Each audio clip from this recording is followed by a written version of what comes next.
నమస్తే అండి అందరికీ. ఆంధ్ర రాష్ట్రంలో ఎవరు మోసం చేస్తున్నారు, ప్రజల్ని వంచింది ఎవరు, ప్రజల్ని మోసం చేస్తుంది ఎవరు, నేనా వాళ్ళ రాజకీయ నాయకులు పోలీసులా అనేది ఇప్పుడు నేను చెప్పే మాటలను బట్టి మీరు గ్రహించండి. అనే మాటల మధ్యలో నేను మాట్లాడే మాటలను బట్టి నేను తప్పుగా ఎక్కువ మాట్లాడితే అరే తప్పుడు నీతిని తప్పిన కుక్క తప్పు కోతలు కూసారా అని నడి రోడ్లో చెప్పు తీసి నరకండి, చెప్పు తీసిన కొట్టి నరకండి నడి రోడ్లో. అరే తమ్ముడా, నువ్వు మా అందరి పక్షాన మేము బాధింపబడుతున్న అమ్మాయిలు మహిళలు అన్ని కులాల మతాల్లో మా ఇళ్లలో మేము ఎలా రియాక్ట్ అవుతాం, మేము ఎలా ప్రతిస్పందిస్తామో ఈ అన్యాయానికి ఈ కుట్రలకి నువ్వు అలాగే ప్రతిస్పందించవరు తమ్ముడా. నువ్వు మంచోడవరు తమ్ముడు, అందరి పక్షాన్ని న్యాయం అడుగుతున్నావు తమ్ముడా. నువ్వు బాధితుడివే, నీలాగే మహిళలు అమ్మాయిల మహిళలు కూడా బాధితులే, నువ్వు మా అందరిలాగా మాట్లాడుతున్నావు తమ్ముడా అని అంటారా? ఇది అందరు కలిసి కులమతాల అతీతంగా అందరు కలిసి ఐక్యంగా ఇది చట్టం ముందుకు రావాలా అక్కడ తేల్చుకున్నాం కోర్టులో. ఓకేనండి. నా కొరకు నాలాంటి ఆఫ్టర్ కోన్కిస్కి గొట్టంగాడి కొరకు కులాల మతాలు ఎందుకు కొట్టుకోవాలా? మాలమాదేలు కావచ్చు, దళితులు, ఇతర కులాలు కావచ్చు, అగ్రవర్ణ కులాలు కావచ్చు, ఎందుకు కొట్టుకోవాలా? వారిలాంటి కులపిచ్చి రాజవిరోధుల కొరకు మనం ఎందుకు కొట్టుకోవాలా? కులాల వారీగా మతాల వారీగా ఎందుకు విడిపోవాలా? అసలు ఈ కుట్ర చేసిందే కులాల వారీగా మతాల వారీగా విడిపోవాలా, జనాలు విడిపోవాలా, కొట్టుకు సావాలా. వీళ్ళు ఒక మాస్ మైండ్ కంట్రోల్ వేసి కొంతమందిని వాళ్ళకు అనుకూలంగా మార్చుకుని వాళ్ళ అధికారంలోకి రావాలా, రాజ్యాధికారం చేయించుకోవాలా, తద్వారా డబ్బులు సంపాదించుకోవాలా. ఇప్పుడు చూడండి, వీళ్ళు ఎంతకాలం పాటు చట్టం ముందుకు రాకుండా పోలీసులు రాజకీయ నాయకులు ఎందుకు భయపడుతున్నారో చెప్తానేనండి. దానికి కారణాలు ఎన్ని కారణాలు మీకు చెప్పుకుంటూ వచ్చారో. అసలు ఇప్పుడు నాకు చికెన్ బిర్యానీ తినాలని ఉంటుంది, నా దగ్గర డబ్బులు ఉంటే వెళ్ళేసి కొనుక్కొచ్చి తినేస్తాను. ఎవరు నన్ను అడగాల? నేను అడగవసలేదుగా. నాకు తినాలనిపిస్తుంది, నేనే కదా ఎవరైనా కూడా. అంటే నా దగ్గర డబ్బులు లేకపోతే ఉన్నదాంతో పచ్చడి ఏదో తినేస్తా, కూర ఏదో తినేస్తా. అట్లాగే ఇప్పుడు వీళ్ళ దగ్గర లెజిస్లేటివ్ పవర్ ఉంది, పబ్లిక్ ఎంపవర్మెంట్ ఉంది, మనీ ఎంపవర్మెంట్ ఉంది, జ్యుడిషియల్ పవర్ ఉంది, లా అండ్ ఆర్డర్ డిపార్ట్మెంట్ ఉంది, మీడియా సపోర్ట్ ఉంది, సెంట్రల్ గవర్నమెంట్ సపోర్ట్ ఉంది. ఇంత పవర్ ఉన్నప్పుడు, ఇన్ని అధికారం ఉన్నప్పుడు మరి వాళ్ళు ఇన్ని సంవత్సరాలు ఎందుకు తీసుకున్నట్టు? నన్ను నేరస్తులుగా చిత్రీకరించడానికి, నేను నేరస్తుడిని నమ్మించడానికి అంత తాపత్రయం ఎందుకు పడుతున్నారు? 24 గంటలుగా నాకు తప్పుడు ఆలోచన, పాపపు తలంపులు 24 గంటలు ఒక మనిషికి వస్తుంది, అసాధ్యం. సో ఎలా చూపిస్తున్నారు? ఎలా 24 గంటలు నీచుడుగా చూపించడానికి ఎందుకు అంత తాపత్రయపడుతున్నారు? ఎందుకు అంత కష్టపడుతున్నారు? 24 గంటలుగా 365 రోజులుగా కొన్ని సంవత్సరాలుగా ఎందుకు అంత ప్రయత్నిస్తున్నారు? మీరు నమ్మండి, వీడు అక్కడ, వీడిట్టా అని ఎందుకు చెప్పిస్తున్నారు? నారా చంద్రబాబు నాయుడు చుట్టుపక్కల జనాలను పెట్టి ఎందుకు అంత తాపత్రయపడుతున్నారు? ఇప్పుడు వాళ్ళ చేతిలో పవర్లు ఉన్నప్పుడు నన్ను తీసుకెళ్ళి అరెస్ట్ చేసి, నేను తప్పుడు ఉన్నాయి తీసుకెళ్ళి అరెస్ట్ చేసి జైల్లో పెట్టేసి ఊరేయచ్చు, ఎన్కౌంటర్ చేయొచ్చు తీసుకెళ్ళి జైల్లో పెట్టి. ఎందుకు అలా చేయట్లా? ఎవరు అభ్యంతర పెడతారు? మీ చేతులు అన్ని పవర్లు ఉన్నాయి. చుట్టుపక్కల వాళ్ళు అందరూ చెప్తున్నారు, వాళ్ళు తలుచుకుంటే నేను ఎక్కడ చంపేస్తారా, పాపమని ఊరుకుంటున్నారా? ఎవరు క్షమించాలి ఇక్కడ? ఇప్పుడు ఎవరిని క్షమించాలి ఇక్కడ? క్షమించాల్సి వస్తే ఏం చెప్పారండి వీళ్ళు మిమ్మల్ని మోసం చేసిన విధానాలన్నీ, మిమ్మల్ని మోసం చేసిన విషయాలని మీకు చెప్తానండి. 2020 సంవత్సరం కాడ నుంచి నన్ను ఈ విధంగా ఏదో జరుగుతుందని నేను తెలుసుకున్నాను కదా. అప్పుడు నన్ను యాక్టివేట్ చేశారు. అంటే అప్పుడు దాకా 2000 నుంచి 2020 దాకా పాస్ విక్టిమ్ అంటారు ఈ మైండ్ కంట్రోల్ టెక్నాలజీకి, శాటిలైట్ టెర్రరిజంకి. 2020 దాటిన తర్వాత నేను యాక్టివ్ చేశారు. యాక్టివ్ అంటే నాకు గ్రహింపు, ఆ విచక్షణ శక్తి ఇచ్చారు. అంటే నాకేందో జరుగుతుందని నేను తెలుసుకున్నాను. సో దానివల్ల నేను నాకేంటో జరుగుతుందని తెలుసుకున్నాను. సో ఇప్పుడు ఇలా చేసి ఇక నాకు ఇది జీవితాంతం పోరాటం. నా ప్రాణం పోయే వరకు ఇది ఎవడు ఆపేది లేదు. ఆడు ముఖ్యమంత్రి ప్రధాని ఎవరు ఆపలేరు. ఏ పోలీసు సిబిఐ ఓడు, ఎన్ఐ ఓడు, మిలిటరీ ఓడు, ఎయిర్ ఫోర్స్ ఓడు, ఇంటెలిజెన్స్ డిపార్ట్మెంట్, సిఐడీలు, సిబిఐలు ఎవడు ఆపలేడు. ఇది అక్కడ సూపర్ సోనిక్ క్వాంటమ్ కంప్యూటర్లు అక్కడ ఫిక్స్ చేశారు. అంటే లిటరల్గా చెప్పాలంటే నన్ను అంతర్జాతీయ ఉగ్రవాద లిస్టులో ఎక్కించారు నా పేరు. నా వల్ల సమాజానికి, దేశానికి చాలా తీవ్ర ప్రమాదం వీడి వల్ల అని అంతర్జాతీయ ఉగ్రవాద లిస్టులు, అంటే foreign international surveillance act, FISA act 1969లో అమెరికా వాడు పెట్టాడు ఆ యాక్ట్. ఆ యాక్ట్ ప్రకారం ఏ దేశాలైనా, ప్రపంచంలో ఏ దేశాలైనా, ఏ రాష్ట్రాల ప్రజలైనా ఇంత పెద్ద క్రైమ్స్కి క్రిమినల్స్ కానీ, ఏజెంట్లు, వివిధ దేశాల్లో సీక్రెట్ ఏజెంట్లు, పెద్ద తీవ్రవాద కార్యకలాపాలు పాల్పడేవాళ్ళు, లేకపోతే అమ్మాయిల మహిళల మీద అఫెండర్స్, పెద్ద రేపిస్ట్స్, మర్డరిస్ట్స్, క్రిమినల్స్, నక్సలైట్స్లు, తీవ్ర ప్రమాదం కలిగిన వాళ్ళని అంతర్జాతీయ ఉగ్రవాద లిస్టులో ఎక్కించి ఫిసా యాక్ట్ కింద ఫారిన్ ఇంటర్నేషనల్ సర్వేలెన్స్ యాక్ట్ 1969లో అమెరికా తెచ్చింది. దాని కింద మా పేర్లు ఎక్కిస్తే ఇక జీవితాంతం వాడిని చచ్చిపోయేదాకా నాకు ఇక పోరాటం, ప్రతి నిమిషం ఒక పోరాటం. ఇది పోరాటం ఆగదు, ఎవరు ఆపరు. ఇది నాతో అయిపోయింది అనుకునేరు, నా కుటుంబంతో అయిపోయింది అనుకునేరు, నా బంధువులతో నా స్నేహితులతో అయిపోయింది అనుకునేరు. ఎంతమంది నాకు అమ్మాయిల మహిళలతో నాకు అక్రమ సంబంధాలు కలిగి ఉన్నారో అని మీరు నమ్మిస్తున్నారో, మీరు చూసారో. ఎంతమంది నాతో eye contact, I to eye contact, కళ్ళలో కళ్ళ పెట్టి నాతో మాట్లాడి నాతో సంబంధం కలిగి ఉన్నారో చిన్నప్పటి నుంచి. ఎంతమందితో నేను ఎక్కువగా సత్సంబంధాలు కలిగి ఉన్నాను, ఆడవాళ్ళతో మహిళలతో. వాళ్ళ కుటుంబాలే నాశనం అయిపోతాయి. ఆర్థికంగా, సామాజికంగా, కుటుంబ ప్రకారంగా సర్వనాశనం అయిపోతాయి. ఇదంతా అయిపోయేసరికి 10 సంవత్సరాలు 15 సంవత్సరాలు పట్టింది వాళ్ళకి అప్పుడు అర్థమైంది నేనేం చెప్తున్నాను అనేది. సమాజం కొరకు బాధ్యత కలిగి నేను నష్టపోయినా ఈ సత్యాలు ప్రజలకు తెలియచేస్తాను నేను సిద్ధపడ్డానంటే నేను బాధ్యత కలిగిన భారత పౌరుడినే. తర్వాత నేను ఎవడైనా, తర్వాత నేను మాలవాడినైనా, తర్వాత నేను దళితుడైనా, తర్వాత నేను క్రైస్తవునైనా, తర్వాత నేను బుద్ధుడినైనా, సిక్కునైనా, ముస్లింనైనా, జైన్ అయినా, పార్సీనైనా, ఎవడైనా, అది మనం సృష్టించుకున్నవి. సో నేను చెప్తా ఖచ్చితంగా, నేను నమ్మే దైవం, నా దైవం నిజం నేను ఖచ్చితంగా చెప్తా. ఒక ముస్లిం అనుకో, వాడు ఇండియా మొత్తం ముస్లిమ్స్ అవ్వాలనుకుంటాడు. నేను ఒక క్రైస్తవుని, ఇండియా మొత్తం క్రైస్తవులు అవ్వాలనుకుంటా. ఒక హిందూ ఉంటాడు, వాడు ఇండియా మొత్తం హిందువులు అవ్వాలనుకుంటారు. వాడు నమ్మే సత్యం, వాడు నమ్మే ధర్మం సత్యం యథార్థం అని నమ్మితే. అట్లాగే నేను ఖచ్చితంగా చెప్తాను, నా యేసుక్రీస్తు సత్యవంతుని దేవుడు, అది సత్యం. ఎందుకంటే సత్యం కాబట్టి నేను ఖచ్చితంగా చెప్తాను. మీరు నన్ను తిట్టుకున్నా, చంపాలని చూసినా, అది నా యొక్క వ్యక్తిగత రాజ్యాంగం నాకు ఇచ్చిన హక్కు. ఓకేనా? అట్లాగే ఈ సత్యం ఎప్పుడు ప్రజలకి కష్టంగా ఉంటుంది. ఇప్పుడు ఈ సత్యం కూడా మీకు కష్టం కలిగిన కుల మతాలకు అతీతంగా ఇదే నిజం.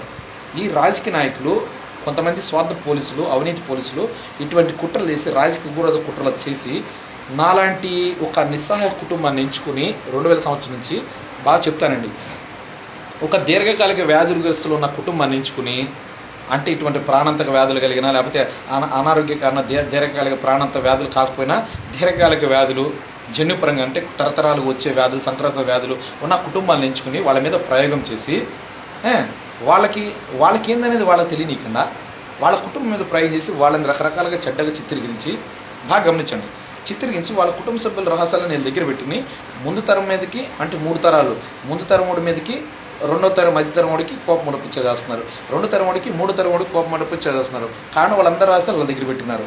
మీకు అర్థమేంటి చెప్తాను. మా కుటుంబ సభ్యుల రహస్యాలు, ఆలోచన మొత్తం మీరు చూసారు. మా తల్లిదండ్రులు, మా అక్కలే, మా ఇంట్లోనే తరతరాలు కూడా చూస్తున్నారు. ఎలా సాధ్యం? దాన్ని నెక్స్ట్ జనరేషన్ సీక్వెన్సింగ్ అంటారు. అంటే 16S mRNA NGS అంటే 16S molecular ribonucleic acid mRNA next generation sequence అనే టెస్ట్ చేస్తే మాకు సీక్వెన్స్ చేసింది తెలిసింది. అంటే మా తల్లిదండ్రుల విషయాల్లో ఏం జరిగినో అటే సంఘటన నాకు జరుగుతాయి. నా జీవితంలో ఎటువంటి సంఘటనలు, ఎటువంటి మనుషులు, ఎటువంటి పరిస్థితులు, ఎటువంటి చోట్ల నేను ఎవరితో తప్పు చేసినట్టు ఉన్నారో అదే సేమ్ సంఘటనలు, సేమ్ విషయాలు, సేమ్ మనుషులు, సేమ్ వ్యక్తులు, సేమ్ ప్రదేశాలు, సేమ్ విషయాలు తర్వాత జరుగుతాయి. అట్టపెట్టి నా వల్ల తర్వాత నష్టం జరిగిందంటే వాళ్ళు నా మీద గుసుగలుపుతూ మా కుటుంబాన్ని మానసికంగా, సైకలాజికల్గా, మెంటల్గా, ఎమోషనల్గా మాలో మేము కుమిలిపోయి సూసైడ్ చేసి, ఆత్మహత్య చేసి చచ్చిపోయేలా చేస్తారు. 2 శరీర భాగాలన్నీ పాడైపెట్టి చేస్తారు. ఇంకా 2 తప్పితే ఇంకేం చేయరు. ఆ 2 చేసేది. ఇక స్లో పాయిజన్ చేసి చంపేస్తారు. చట్టం ముందుకి, కోర్టుల ముందుకి రానివ్వరు ఈ విషయాలు. అట్లా రానికన్నా మా కుటుంబ సభ్యుల్ని మా మానాలు మసాలాలు దేశం మొత్తం లైవ్ చూపిస్తూ, మమ్మల్ని నీచంగా చూపిస్తూ ఈ శాటిలైట్ పరిజ్ఞానం ఉపయోగించి ఈ విధంగా చేస్తారు. ఇది టార్గెట్ ఇండివిజువల్స్ జీవితాలు, వాళ్ళ కుటుంబ సభ్యుల యొక్క జీవితాలు. ఇది నాతో మాత్రం ఆగదు. నా స్నేహితులు, బంధువులు అందరూ కూడా ఇబ్బందులు పడతారు. ఇప్పుడు ఎంతమందిని అయితే ఉపయోగించి నన్ను, మా కుటుంబానికి పరిస్థితులు పెట్టారే, వాళ్ళ కుటుంబాలు కూడా ఇదే పరిస్థితి అయిపోతాయి. నమ్ముతారా? అది నిజం. సో మరి నేను ప్రజలందరి కొరకు మేలు జరగాలని కోరుకున్నాను కదా. భారతదేశ ప్రభుత్వం new fundamental human rights act తెస్తానికి ఎందుకు భయపడుతుంది? నరేంద్ర మోడీ ఎందుకు భయపడుతున్నాడు అడగండి. ఎందుకు తెస్తానికి అతనికి ప్రాబ్లం ఏంటి? ఇప్పుడు ఎస్సీ వర్గీకరణ బిల్లు నన్ను బట్టి మాలమాదిని ఎస్సీ వర్గీకరణ బిల్లు అనధికారికంగా సుప్రీంకోర్టులో తెచ్చారు, ఇల్లీగల్గా తెచ్చారు. ఎస్సీ వర్గీకరణ బిల్లు అట్టనుకున్నా తెచ్చారు. సో చట్టం తేవచ్చు కదా. నన్ను బట్టి మా మాలల్ని, క్రైస్తవుల్ని ఇచ్చేస్తానికి గల్లీ నుంచి ఢిల్లీ కూడా అందరూ చేశారు కదా. నన్ను బట్టి మా మాల చేతిని దళిత క్రైస్తవుని తొక్కాలని మీకు అర్థమవుతుంది కదా. మీకు మిగతా అర్థం చేసుకోవచ్చు. సో అటువంటిప్పుడు ఈ చట్టం తెస్తానికి ఎందుకు భయం? వాళ్ళు తేవచ్చు కదా. ప్రతి భారతీయురాలు ప్రతి భారతీయుడు సంతోషం క్షేమంగా బ్రతుకుతారు కదా. ఈ టెక్నాలజీ తెస్తే, ఈ చట్టం కూడా తెస్తే, fundamental human neural rights act తెస్తానికి ఎందుకు భయపడుతున్నారు? తెస్తే ఎందుకు భయపడుతుంది తెలుసా? అట్టటి తెస్తే వీళ్ళు అక్రమాస్తులు సంపాదించుకునే అవకాశం ఉండదు. ఈ అవినీతి రాజకీయ నాయకులు, డబ్బులు గమ్మడి పోలీసు వ్యవస్థలు ఉండే వ్యక్తులు వీళ్ళందరూ పాప సంపద సంపాదించుకునే అవకాశం ఉండదు. వాళ్ళకి ముఖ్యం డబ్బు, అధికారం. వీళ్ళు కులాలని వాడతారు, మతాలను ఉపయోగిస్తారు. అధికారం రావడానికి ఇటువంటి ఉపయోగించి మాలాంటి వాళ్ళని రెచ్చగొడతారు. అది ఇక్కడ జరిగింది. ఇప్పుడు ఇట్లా రెచ్చగొట్టి ఇప్పుడు ఏం జరిగింది? ఇక్కడ నాకు ఇటువంటి పరిస్థితులని కలగజేసి నన్ను గతిలేని పరిస్థితులు పెట్టేసి ఇప్పుడు ఎవరికైనా అష్టదిగ్బంధనం చేసేసి ఆర్థికంగా సామాజిక సర్వనాశం చేసి ఏ దిక్కు గతి లేకుండా చేస్తే ఎవడైనా ఆఖరి దిక్కైనా దేవుడిని నమ్ముకుంటాడు, ఏ మతస్థుడైనా ప్రపంచంలో. నేను కూడా అలానే 2020 సంవత్సరం నాకు ఏం జరుగుతుందో తెలియనప్పుడు నా దేవుడిని నమ్ముకున్నాను. సో నా దేవుడైన యేసుక్రీస్తు నామం పెట్టి నేను బాప్తిజం తీసుకున్నాను. బాప్తిజం తీసుకోవడం వల్ల నేను అప్పుడు ఒకటి నా దేవుడితో వాగ్దానం చేసుకున్నాను, అయ్యా యేసయ్యా నాకు ఈ టెక్నాలజీ ఏంటో తెలియజేయి, లేకపోతే నా ప్రాణం తీసుకో అని నా దేవుడితో నేను నిబంధన చేసుకున్నాను, కావనెంట్ చేసుకున్నాను. నా దేవుడు ఏం చేశాడు? ఇప్పుడు వీళ్ళందరూ నా చేతికి అప్పచెప్పాడు. అది నా దేవుడైన యేసయ్య మీద నాకుండే విశ్వాసం. నా దేవుడైన యేసయ్య మీద నాకుండే విశ్వాసానికను వీళ్ళు నా మీద ఆరోపించిన ఆరోపణలకు ఏమైనా సంబంధమా? అసలు ఏం సంబంధం లేదు కదా. అది నా వ్యక్తిగత విషయం, పర్సనల్ బిలీవ్, అది పర్సనల్ బిలీఫ్, అది పర్సనల్ ఫెయిత్, అది ఓకేనా. అది సో నేను మీ ముందు భక్తి పడినాను అనిపించుకోవాల్సిన అవసరం లేదు, మీ ముందు మంచి మాటలు మాట్లాడాల్సిన అవసరం లేదు. అట్టనే చెడ్డ మాటలు కూడా నేను మాట్లాడట్లేదండి. నా స్వరపెట్టికి ఏం మాట్లాడాలా, నన్ను దొంగచాట రెచ్చగొడితే నేను దానికి ఎలా ప్రతిస్పందించాలి ఆటోమేటిక్గా ప్రోగ్రామ్ చేయబడి ఉంటుంది. నా బ్రెయిన్ రీప్రోగ్రామ్ చేశారు. నా వోకల్ కార్డ్, నా స్వరపెట్టికి ఎలా మాట్లాడాలా, నన్ను రీప్రోగ్రామ్ చేసినప్పుడు నా మైండ్ ఎలా రీప్రోగ్రామ్ చేశారో తెలిస్తే కుట్ర మొత్తం బయటకు వచ్చింది, పెద్ద మేటర్ లేదు. సో అట్లా స్కెచ్ చేసి చిన్న పెద్ద ఎలా మాట్లాడేది కనుక నరికేస్తారు, తలకాయ కోస్తారు, నాలుగు కోస్తారు, లింగం కోస్తారు, ఎన్కౌంటర్ చేస్తారు, పెట్రోల్ పోసి కాల్ చేస్తారు అంటున్నారు చూసారా. అది ఎందుకు నా చేత అలా మాట్లాడిస్తున్నారు? సమాజాన్ని మోసం చేస్తానికి. చిన్న పెద్దలుగా మాట్లాడదాం, అసలు ఏ శిక్షలు మేము ఆలోచిస్తుంటే పాపమని వచ్చుకుంటుంటే కూరుకోరు, ఎన్కౌంటర్ చేస్తారు, ఇల్లు కూడా దాటు, ఇక్కడ నరికేస్తారు, ఇక్కడ చంపేస్తారు అని ఎందుకు అలా చెప్తున్నారు? మిమ్మల్ని మోసం చేస్తున్నారు, అది మీరు గ్రహించండి. నెక్స్ట్ వీళ్ళు ప్రజలు మోసం చేసిన విధానాలని చెప్తానండి. ఇప్పుడు 2020 సంవత్సరాలు ఏం చెప్పారండి? 2020 సంవత్సరాలు ఏం చెప్పారు? కరోనా ఉంది, లేకపోతేనా లాక్డౌనే, ట్రాఫిక్ జామే, ఈడంతా ఇడు బతికేంత పిరికోడు అన్నారు కదండి. 2020 సంవత్సరం ప్రతి 2 గంటలకు పోలీస్ జీపు, ప్రతి 4 గంటలకు బ్లూ కోట్ వెహికల్స్, ప్రతి 2 గంటలకు బ్లూ కోట్ వెహికల్స్ బండ్ల మీద పోలీసులు, ప్రతి 4 గంటలకు పోలీస్ జీపులు, ప్రతి 4 గంటలకి స్నిఫ్ డాగ్ జీప్స్, నడుపులో లంబెట్టినారులో పోలీస్ జీపులు, కుక్కల వ్యాన్లు, పోలీస్ కుక్కల వ్యాన్లు, బళ్ళ మీద పోలీస్ కుక్కలు తీసుకొచ్చి, పోలీసు వ్యాన్లు తీసుకొచ్చి ఎన్ని డ్రామాలు వేసావు. అర్ధరాత్రి లేదు అపరాత్రి లేదు, పెద్ద గందరగోళం చేశారు కదా. మరి ఏమైపోయారు వాళ్ళందరూ? పోలీసులు అందరూ కనపడకుండా మాయమైపోయారు. ఏమైపోయారు? సిఐలు తెగొచ్చారు కదా జీబులు వేసుకుని, సిఐలు జీబులు వేసుకుని, అరే దమ్ముంటి ఇంట్లో దాటి బయటికి రారా, నన్ను భయపెడుతూ నన్ను ఎక్కడెక్కడో పిలిపిస్తూ ఏమేమో డ్రామాలు వేశారుగా. ఎక్కడ పోయారు వాళ్ళందరూ? పోలీసు వాళ్ళందరూ. సో అలా చేసి గందరగోళం గురి చేశారు కదా. పెద్ద ఫోటో స్నాప్స్ కొట్టి నన్ను పాయిజన్ చేస్తూ, బ్రెయిన్ పాయిజనేట్ చేస్తూ, చుట్టుపక్కల భయభ్రాంతులు గురి చేస్తూ, ఈ రకరకాల రసాయన ప్లేస్ నన్ను సబ్ కాన్షియస్ ట్రాన్స్లో పెట్టి మీరే సినిమా చూపించారు కదా. అక్కడ ఇప్పుడు హైదరాబాద్లో ఇప్పుడు ఫాస్ట్ చర్చిలో మైకులో చెప్తే ఇక్కడ మా ఊర్లో మా ఇంటికాడ పక్క చర్చిలో వినిపిస్తే వినాలి అటు నుంచోబెట్టి కూర్చోకూడదు ఏం డ్రామా వేశారుగా. వాక్యం ఇతడు కూడా హెబ్రీ కుమారుడే.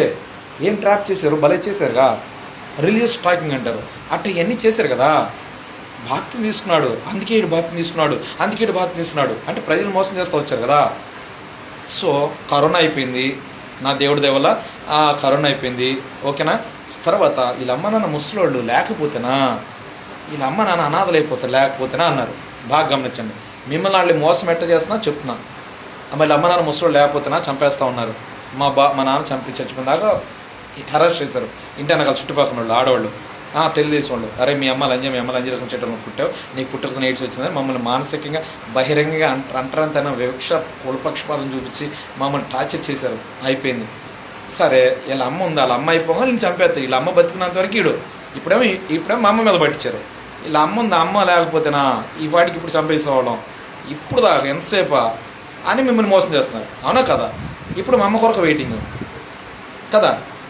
అంటే ఇంకో పక్క ఏం చెప్తున్నా, వీళ్ళమ్మ లంజరకం చెట్టు వీడికి ఎయిడ్స్ వచ్చింది, వీడికి పుట్టుకతో ఎయిడ్స్ వచ్చింది ప్రచారం చేస్తున్నారు. మరి మా అమ్మ బతుకున్నప్పుడే రావాలి కదా, వచ్చి మా అమ్మకి బ్లడ్ టెస్ట్ చేయాలి కదా, నీతి కలిగిన వాళ్ళైతే, నీతి న్యాయం కలిగిన వాళ్ళైతే చేయాలి కదా, ప్రజలకు నిరూపించాలి కదా. మరి అంత ఖచ్చితంగా అంటే చెప్పారు. నిడుపులలో మండు సోమ మండు జ్యోతి వాళ్ళు దూళపల్లారందరి పేరు చెప్పి, నారా చంద్రబాబు నాయుడు పేరు చెప్పి 4 సార్లు నన్ను ఆత్మహత్య చేశారు.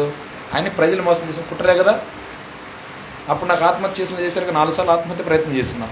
వాళ్ళందరి మీద కేసులు అయ్యారు కదా, ఖచ్చితంగా వస్తారు అందరి మీద కేసులు. నెక్స్ట్ అప్పుడు మా నాన్న చచ్చిపోయినా మా పొన్నూరు టౌన్స్ భాస్కర్ దగ్గరికి వెళ్ళి పట్టించుకోవాలి. వాళ్ళందరూ నన్ను ఎంట్రీకి చూసినట్టు చూశారు. సరే వాళ్ళందరూ వస్తారు, ఆయన ఎక్కడే పోరు. తర్వాత ఇప్పుడు మా అమ్మ కొరకు పెట్టారు, మళ్ళీ మిమ్మల్ని ఏరిపప్పం చేస్తున్నారు. మా అమ్మ చచ్చిపోగా నేను చంపేస్తాను, ఈడాని తీరు బతికేంత అలా అమ్మ వాళ్ళు బతుకున్నాడు, నా అమ్మ వాళ్ళని బతికింది రా. నెక్స్ట్ ఇంకోటి ఏంటండి, అయిపోయింది, కరోనా అయిపోయింది, దేశముదురు ప్రపంచముదురు క్రిమినల్, వీడికి పరిశుద్ధాత్మ ఉంది. ఇప్పుడేమంటున్నారు, పరిశుద్ధాత్మ ఉంది, వీడికి దైవాత్మ ఉంది, పరిశుద్ధాత్మ ఉంది. లేకపోతేనా ఏం చేయాలి అర్థం కావట్లా. వీడికి మంచితనం ఉంది, కొద్దిగా పనిమంతుడే. ఇవన్నీ ఎందుకు చెప్తున్నారు మీకు అంటే చట్టం ముందు రాకుండా ఉండటానికి చేశారు. నెక్స్ట్ అసలు నన్నే ఎందుకు ఎంచుకున్నారు, నా తల్లిదండ్రులు ముసలోళ్ళు, 2020 సంవత్సరాలు వస్తే వాళ్ళు ముసలోళ్ళు అయిపోతారు. అంటే వీళ్ళు నా విషయం దొరికితే వీళ్ళ అమ్మ నాన్న ముసలోళ్ళు అని చెప్పి ఇట్లా అడ్డం పెట్టుకుని బతకాల. సార్ నా ఇద్దరు భార్యలు చేత నన్ను నపూసిన ముద్ర వేసి ఎందుకు జైల్లో పెట్టించారు, వీటి ఇద్దరు పిల్లల్ని నపూసిన ముద్ర వేసారండి, వీడిని మన చట్టం ద్వారా ఏం చేయలేమని ప్రజలు మమ్మల్ని నమ్మేస్తున్నారు. అట్ట చెప్తూ ప్రజలు మోసం చేస్తారు చట్టం ముందు రాకుండా. ఎవడు మోసం చేస్తున్నా చట్టం ముందు రావడానికి ఎవడు భయపడుతున్నారు, వాళ్ళు భయపడుతున్నారు. అందుకు నన్ను నపూసిన ముద్ర వేయించారు, బాగా గమనించండి. నెక్స్ట్ ఇంకోటి ఏంటి, జగన్ ప్రభుత్వం ఉంది, జగన్ ప్రభుత్వం లేకపోతే 24 గంటలు చంపేస్తా ఉన్నాడా. అదేదో పవన్ కళ్యాణ్ మందకృష్ణ మాదిగా మరి వాళ్ళిద్దరు ఎందుకు మాట్లాడుతున్నా వాళ్ళిద్దరు. పవన్ కళ్యాణ్ జగన్ ప్రభుత్వంలో 30,000 మంది అమ్మాయిలు మిస్ అయిపోయారు ఏంది అన్నాడే. మరి ఈ విషయం గురించి జగన్ ప్రభుత్వంలో ఉన్నప్పుడు తెగ డొంక తిరుగుడు మాట్లాడి ఉంటారు. మరి ఇప్పుడు ఎవరు ఎందుకు మాట్లాడుతున్నా.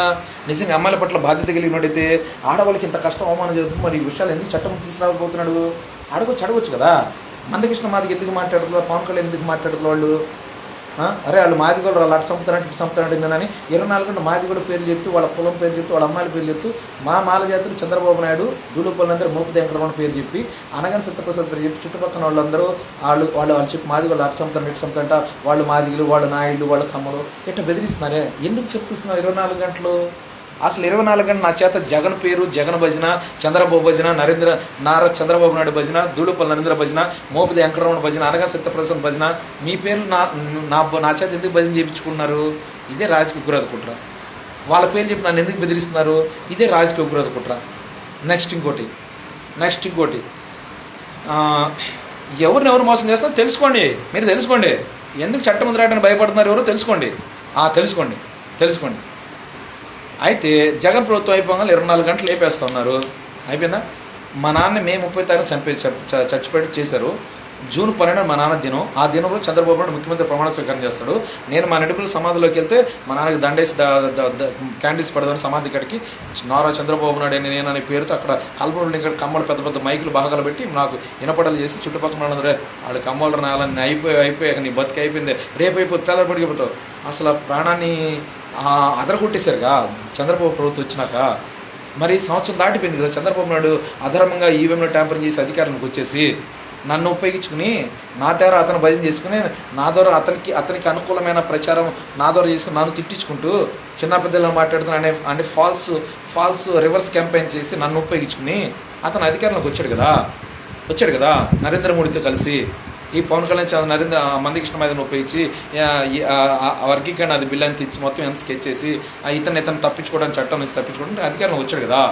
వచ్చినప్పుడు మరి దీని గురించి చట్టం ముందు ఎందుకు రావట్లా, అతనే తప్పు చేయనప్పుడు ఎందుకు రావట్లా, ఎవరు ఆపుతున్నారు అతన్ని ఆలోచనలు, ఎవరు చట్టం ముందుకు రాకుండా భయపడుతుంది, ఎవరు ప్రజలు ఆలోచించగా ఎవరు ఆపరేళ్ళని గవర్నర్ ఆపుతున్నారా, రాష్ట్రపతి ఆపుతున్నారా, నువ్వెంత నీ బతికెంత వాళ్ళు తెలుసు ఇక్కడ నరికెత్త ఇక్కడ సంపెత్తారు అంటున్నారు. ఎవరు ఆపుతున్నారా అని ఇదే లేదు రావచ్చు కదా. మరి చట్టం మందికి రావచ్చు కదా.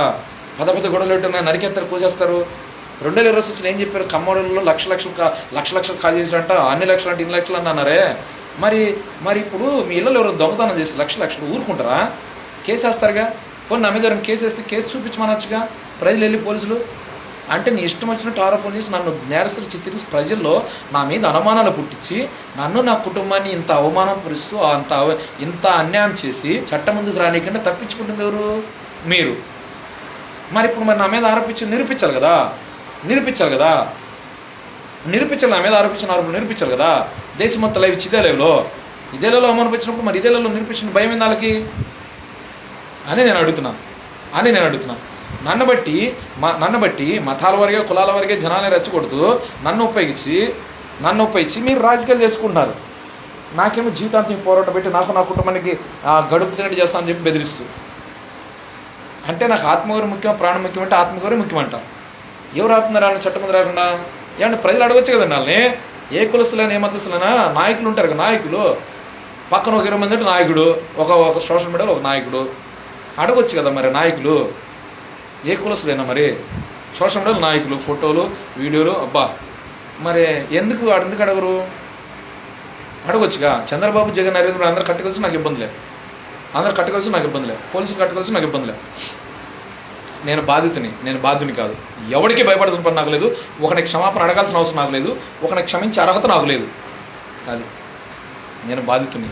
నాతో పాటు నాకు తెలిసిన పాపానికి, నాకు వాళ్ళ ఇళ్ళలో పనిచేసిన పాపానికి, నాకు బంధువులైన పాపానికి, నా ఊరోళ్ళైన పాపానికి 100 మంది అమ్మాయిల మహిళలను బాధితులుగా చేసి, నాకు ఎయిడ్స్ వ్యాధి అంటూ వాళ్ళందరికీ ఎయిడ్స్ వ్యాధి అంటూ ప్రజల్ని ఎరినా కొడుకులు చేస్తూ, నా కుటుంబాన్ని ఉద్దేశపూర్వకంగా ఎంచుకుని వీళ్ళకు కులపిచ్చి రాజకీయంలో లేని సమస్యలు సృష్టించి, వీళ్ళు సృష్టించిన సమస్యలకి వీళ్ళు పరిష్కారం ఇస్తున్నట్టు బిల్డప్ ఇస్తూ ప్రజల్ని ఓట్ల వారీగా, కులాల వారీగా, మతాల వారీగా విడగొట్టి నాలాంటి అనామకుని ఒక బకరగాన్ని బలి చేసి, వాళ్ళ కుటుంబాన్ని బలి చేసి, వాళ్ళ సేవల మీద రాజకీయం చేస్తాను ప్లాన్ వేసి అడ్డంగా దొరికిపోయి నాటకాలు వేస్తున్నారు.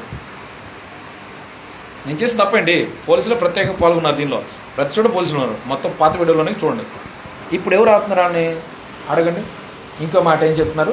చట్టం ముందు రాకుండా ఎవరు ఆపుతున్నారు? లైవ్ ఉంది లేకపోతే ఎక్కడ నరికేస్తామంటున్నారు. అంటే ఏది నిజం? ఎవరు మోసం చేస్తున్నారు? ఏం లైవ్? నా బొంగులో నీ లైవ్ ఉందన్నా తెలుసా? అప్పుడెప్పుడు ఎక్కడ కేరళ పోయే పనికి లైవ్ ఉందన్నా తెలుసా? ఎక్కడ పోయి నన్ను బతకనియట్లేదు కదా, పని చేసుకోనియట్లేదు కదా.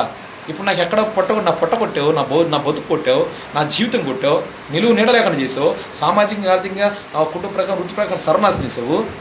గతిలో పరిస్థితులు అష్టదిగ్బంధం చేసి ఒక 4 మెతులు లేపిస్తూ వీళ్ళ చేత కూడా ఇంట్లో వాళ్ళ చేత డిస్కిస్తూ చుట్టుపక్కల నుంచి తీసుకిస్తూ, అంటే ఒక పక్క వీడికి ఏం చేయాలో అని ఆలోచిస్తున్నావు, ఒక పక్క చెప్తూనే ఒక పక్క నన్ను నేరసి చిత్రీస్తున్నావు. నువ్వు చెప్పే మాట్లాడు రన్నింగ్ అవుతావు అంటే ఒక పక్క చూస్తూనే ఉన్నారు. ఎవడెవరిని క్షమించాలా? ఇప్పుడు నా మీద నువ్వు ఆరోపించిన ఆరోపణ నీ దగ్గర ఉన్న సాక్ష్యాలు ఉంటే నేను నిజంగా చట్టంతో వచ్చి నిరబంధం వచ్చి నన్ను వేసేవచ్చు కదా. ఎవడు ఆపుతున్నాడు? కానీ నువ్వే తప్పు చేసావు నేను నిరూపిస్తే మరి అదే శిక్ష మీకు పడాలా? మీరే తప్పు చేసిన వాళ్ళని నేను నిరూపిస్తే అదే శిక్ష మరి మీకు పడాలా? మరి అంతే కదా. అది కదా సమన్వయము. చట్టం ముందు రాకుండా ఎవరు ఆపుతున్నారు మీరు? మిమ్మల్ని ఇదేలా రావాలి మరి కోర్టు ముందుకి. అంత దమ్మధైర్యంలో అయితే ఇప్పుడు ఏమంటున్నాడు? ఆ లైవ్ ఉందని ఇష్టం వచ్చినట్టు పెద్ద మాట్లాడుతున్నాడు. 4 కోపేస్తారు, లింగం కోసేస్తారు, మెడక కోసేస్తారు, తలకాయ తీసేస్తారు. వీడంతా దీని బతికెంత ఏంటి? ఇష్టం వచ్చినట్టు మాట్లాడుతున్నానా? ఆగలేకపోతున్నానా? ఏంటి ఆగలేకపోయేది? ఇక్కడ ప్రాణం పోతుంది, లోపల శరీరం మొత్తం కుళ్ళిపోయేటట్టు చేస్తున్నారు. ఎప్పుడు నేను ప్రాణం పోతే సమాజంలో నీచులు మీపై చచ్చిపోవాలా? నాకు తెలిసిన పాపను చూసిన వాళ్ళంతా సమాజంలో నీతి అమ్మాయిల మహిళలు వ్యభిచారులుగాను ఆ రోగిష్టులుగా మీపై చచ్చిపోవాలా? ఏం ఆగలేకపోయేది? ఇన్ని సంవత్సరాలు ఏం ఆగలేకపోయేది?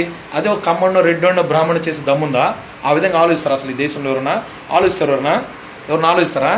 అదే ఒక కమ్మడి కులంలోనో రెడ్డోళ్ళ కులంలోనో ఇట్లాగే దీర్ఘకాలిక వ్యాధులు ఉన్నో లేకపోతే ఇటువంటి ప్రాణాధిక వ్యాధులు ఉన్న ఒక కుటుంబాన్ని ఇచ్చి వాళ్ళ మీద ఇట్లా ప్రయోగం చేసి వాళ్ళ కుటుంబం మీద ఇట్లా పరిశోధన చేసి విచారణ అంటూ దేశం మొత్తం ఇట్లా లైవ్ చేయగలుగుతారా?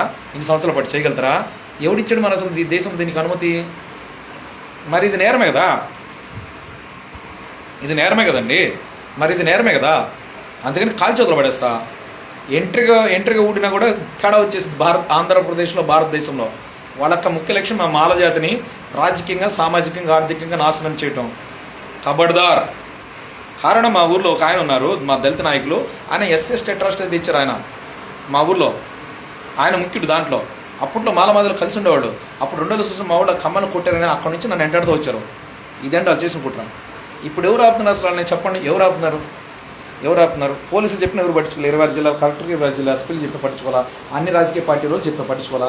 ఈ నారా చంద్రబాబు నాయుడు అబ్బాయి నారా లోకేష్కి నవంబర్ 23వ తారీఖు 2024 వీడియో క్లిప్పింగ్లు గంట వీడియో క్లిప్పింగ్లు నాకు చంద్రబాబు నాయుడు దూడుపల్లిలో తెలుగుదేశం పార్టీ కార్డు కొట్టించింది, నన్ను ఎట్టానని చేసి మొత్తం అతని దగ్గర ఉన్నాయి. 2024 ఏళ్ళ ప్రభుత్వంలో ఎన్నికైన ఎమ్మెల్యేలకి, ఎంపీలకి మొత్తానికి ఆడియో వీడియో క్లిప్ మొత్తం వాళ్ళ వాట్సాప్ నెంబర్లో మొత్తం పంపించా. వీళ్ళకి తెలిసిన విషయం ప్రజలందరూ కూడా తెలుసు. గత ప్రభుత్వంలో వైఎస్ఆర్సీపీలో మొత్తం ఆ ఎంపీలకి మనుషులకి అందరికీ చెప్పినా ఎవరు పట్టించుకున్న సంగతి సోషల్ మీడియాలో ఎట్లా తెలియజేస్తున్నాం. ఇప్పుడు మీ ప్రభుత్వంలో వాళ్ళందరూ చెప్పిన ఎవరు పట్టించుకున్న సంగతి కూడా సోషల్ మీడియా అందరూ తెలుసు. పోలీసులందరూ తెలిసిన ఎవరు పట్టించుకున్న కూడా సోషల్ మీడియా అందరూ తెలుసు. అంటే మీ లక్ష్యం నన్ను చంపడం, ఎట్టనగా నన్ను చంపడం. నేను ఏ తప్పు చేయనప్పుడు నేను కింద భయపడాలా? నన్ను 2000 సంవత్సరం నా మెదడు శరీరం ఆత్మ బంధించి నన్ను నా కుటుంబాన్ని బలి చేసి మళ్ళీ నన్ను చంపుతానంటారేంటి? మా కుటుంబానికి దిక్కులేని వాళ్ళు చేస్తానంటారేంటి? నా తర్వాత తరాలకు భవిష్యత్తు లేకుండా చేస్తే అడుగు తింటారంటారేంటి? ఇది ఎట్ట న్యాయమన్నా? అరే రే చేతులాలు చేసుకున్నాడు రా, అరే పాపం ఏం చేయాలో ఆలోచన చేతుల్లో చేస్తున్నాడు రా, అరే చేతులాలు చేస్తున్నాడు, అరే బంగాళాంటి జీవితం నాశనం చేస్తున్నాడు. ఏం తెలివితేటలు చూపిస్తున్నావు చంద్రబాబు? చుట్టుపక్కల నీ మనుషులు పెట్టి ఏం తెలివితేటలు? నేను ఎందుకు మాట్లాడతాను? 24 నువ్వు రెచ్చగొట్టబట్టగా ఒక మనిషి ఎదుటోడు మాటకి ప్రతిస్పందన ఎట్లా వస్తుంది? ఎదుటి వ్యక్తి మాట్లాడే మాటను బట్టి ఇతల వ్యక్తి మాట్లాడతాడు. 24 గంటలు చంద్రబాబు నాయుడు అనే వ్యక్తి దొంగచాటుగా 24 గంటలుగా 360 రోజులుగా నన్ను టార్చర్ చేస్తూ ఉంటే ఎమోషనల్ ఇంటెలిజెన్స్ ఉపయోగించి నా హ్యూమన్ బాడీ ఇంటెలిజెన్స్ రెచ్చగొట్టిస్తూ నా చేత మాట్లాడిస్తూ చిన్న పెద్దలా మాట్లాడేందుకు నరికేస్తూ చంపేస్తూ ఉంటే ఎవరు ఆంధ్ర పోలీసులు కమ్మోళ్ళ కాళ్ళ కింద బానిసలా ఏంటి? చుట్టుపక్కల నాకు తెలియదు మరి బానిసలా ఏంటి అంటున్నా. మీరు కమ్మోళ్ళకి మాత్రం బానిసలా ఏంటి పోలీసులు? SS status cement case file. నువ్వు అందరికీ పోలీసుడు, ఒక కులానికి ఒక వర్గానికి కాదు ఏంటి? వాళ్ళ లక్ష్యం నాలాంటి ఒక బకరగాన్ని బలి చేసి వాళ్ళ రాజకీయంలో బలి చేసి మాకు జీవిత పోరాటం పెట్టి ఇది నా ప్రాణం పోయే వరకు ఇది ఎవడు ఆపలేడు. ముఖ్యమంత్రి ప్రధానమంత్రిని ఎవరు ఆపలేరు. నా 2 కళ్ళతో చూస్తే దేశం మొత్తం చూస్తారు. నేను సమాజంలో ఎక్కడికి వెళ్ళినా ఎదుటి వాళ్ళు నన్ను ఇబ్బంది పెట్టినంత వరకు నా వాళ్ళు ఎదుటి వాళ్ళకి ఇబ్బంది కలిగినందుకు మామూలుగా నేను ఎక్కడైనా ప్రశాంత్ తిరిగెళ్తా. ఎదుటి వాళ్ళు నన్ను రెచ్చగొట్టితేనే అప్పుడు ఓకేనా? అట్లా నన్ను మామూలుగా వాళ్ళు నన్ను రెచ్చగొట్టకూడదు. నా ముందు మొత్తం రికార్డ్ అయ్యేది, వాళ్ళకే ప్రమాదం. మీకు చెప్పుంటారు ప్రజలకి, వీడి కుటుంబాన్ని ఏమనకూడదు, మొత్తం రికార్డ్ అయ్యేది అన్నారు. మరి అటువంటిప్పుడు చిన్నప్పటి నుంచి నేను లైవ్లో ఉన్నా, మొత్తం రికార్డ్ అవుతుంది. నువ్వు నా మీద ఆరోపించిన ఆరోపణ ఇదే టెక్నాలజీ తీయొచ్చు బయటికి. దా చట్టం ముందుకు అయిపోయా. ఓ పక్కేమో నా తల్లి లంజి అన్నావు, లంజిరకం చెట్లు పుట్టే అన్నావు, చిన్నప్పటి నుంచి నాకు ఎయిడ్స్ అన్నావు. ఓ పక్క నా హైదరాబాద్ నా పూసిన ముద్రేపిస్తావు. ఓ పక్క నాకు అసలు నార్మల్ హెచ్ఐవి రిపోర్ట్లు నార్మల్ రిపోర్ట్లు పెడుతున్నావు. మరి నాకేమో తెలియని ఇట్లా ఇదే కుట్ర కదా, ఇదే కుట్ర అర్థమవుతుందిగా. అసలు నువ్వు నాకు చెప్పేది నాకు తెలియదురా బాబు. నా దేవుని సన్నిధిలో ప్రార్థన చేస్తున్న వీడియో క్లిప్పుది, ఆ డేటా డిజిటల్ డేటా వస్తుంది. ఇప్పుడు నేను ఒక వైర్లెస్ ఏరియా బాడీ నెట్వర్క్ అనమాట. నేను ఒక ఏరియా నెట్వర్క్, నాకు బయోడిజిటల్ ఐడి ఉంటుంది, ఒక ఐడి ఉంటుంది. ఒక సెల్ ఫోన్ సిగ్నల్స్ టవర్స్ ఉన్నాయి అనుకో, cell phone signals towers Reliance ఉండదో, బిఎస్ఎన్ఎల్ ఎయిర్టెల్ ఉండదో, టవర్ 200 నెంబర్ టవర్ ఇది, 300 నెంబర్ టవర్ ఇది. ఇప్పుడు మన ఏరియాలో ఒక సిగ్నల్స్ రాకపోతే ఫోన్ కాల్ సెంటర్ ఫోన్ చేస్తే మీరు ఏ ఏరియా ఏదండి మీ పిన్ కోడ్ అంటే మన ఊరు పిన్ కోడ్ అడుగుతారు. మన ఊరు పిన్ కోడ్ చెప్తే మనం ఏ లొకేషన్ ఏ టవర్ లొకేషన్ ఉన్నామో చెప్తారు. దానికి ఒక నెంబర్ ఉంటుంది. అట్లాగే నేను ఎక్కడున్నా నాకు ఒక నెంబర్ ఉంటుంది, బయోడిజిటల్ ఐడి. భూమి మీద నన్ను కంట్రోల్ చేస్తానికి నా శరీరం దేనికైనా కంట్రోల్ అయ్యింది. బ్లూటూత్ ఇప్పుడు నా ఫోన్ బ్లూటూత్ ద్వారా పనిచేసింది. నా ఫోను నా శరీరం బ్లూటూత్ ద్వారా కనెక్ట్ అయ్యింది. బ్లూటూత్ నెట్వర్క్స్కి బ్లూటూత్ ద్వారా నన్ను కంట్రోల్ చేస్తారు. ఎఫ్ఎంఆర్ఐ సిగ్నల్స్ ద్వారా fMRI functional magnetic resonance imaging technology fMRI ఉపయోగించి నా బ్రెయిన్ ప్యాటర్న్ వేసి నా బ్రెయిన్ ఆల్గరిథమ్స్ రెజొనేట్ చేస్తారు, బయో రెజొనేట్ చేస్తారు. నా ఇయర్స్ నా బ్రెయిన్ వాడు ఏం చేస్తున్నాడు, బైపాస్ చేస్తున్నాడు. Electron signals they stimulating my neurons. ఇదంతా సైన్స్.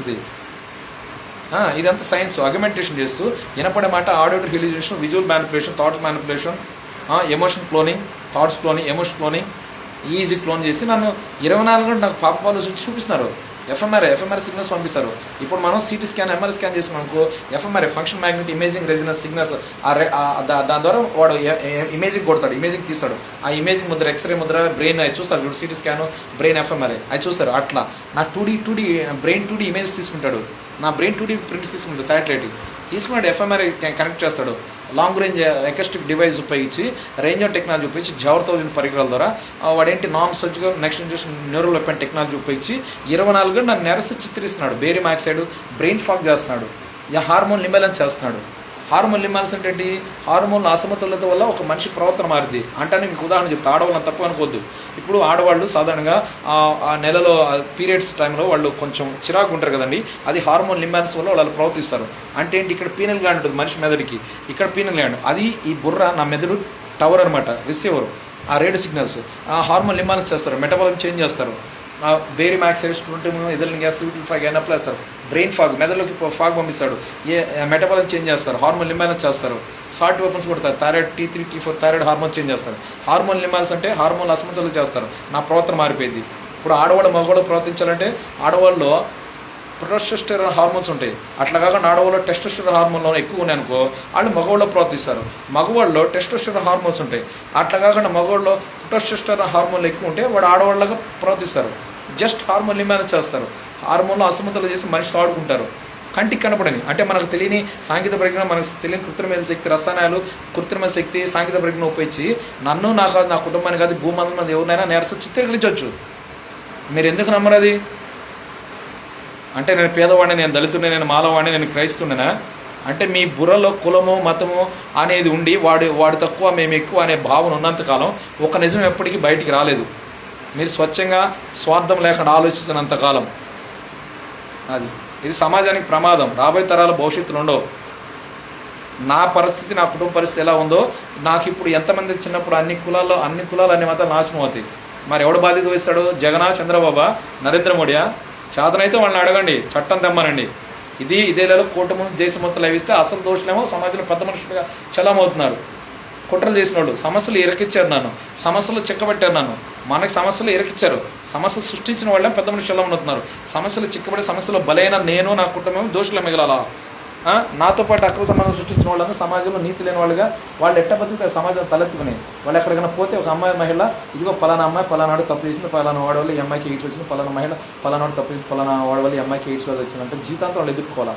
వాళ్ళు మానసికంగా స్ట్రెయిన్ తట్టుకోలేరు. ఆ torture, mental emotional psychological torture తట్టుకోలేరు. ఆ టార్చర్ నాకు మాత్రం తెలుసు. 25 సంవత్సరాలు నన్ను ఆ విధంగా చేస్తారు వాళ్ళు. ఇది నాకు జరిగిన కష్టాలు, నష్టాలు, అవమానాలు భారతదేశంలో ఎవడికి జరగాల, అట్లా ఎవడికి కాకూడదనే నాకు తపన. నేను చెప్పింది సత్యమని మీకు గ్రహిస్తే చట్టాన్ని ఆశించండి, చట్టం ముందు తేండి. జై భీమ్, జోహార్ డాక్టర్ బిఆర్ అంబేద్కర్. నేను నీతికి వెళ్ళినాడు కానీ నీతి లేని కాదు. నాకు తప్పు ఉంటే ఏమని చేయండి, కానీ చట్టం ముందు గురించి లైవ్లో నిరూపించాలా. ఈరోజు నేను ఇది పోస్ట్ చేస్తున్నా 31 జూలై నెల 2020 సంవత్సరం సాయంత్రం పూట 6 గంటలు 6 నుంచి 6:30 సమయంలో రేపు పోస్ట్ చేస్తాను. రేపనగా ఆగస్ట్ 1 పోస్ట్ చేస్తాను సోషల్ మీడియాలో. నమస్తే అండి అందరికీ. నా మాటలో సత్యం గ్రహించండి. Thank you one and all.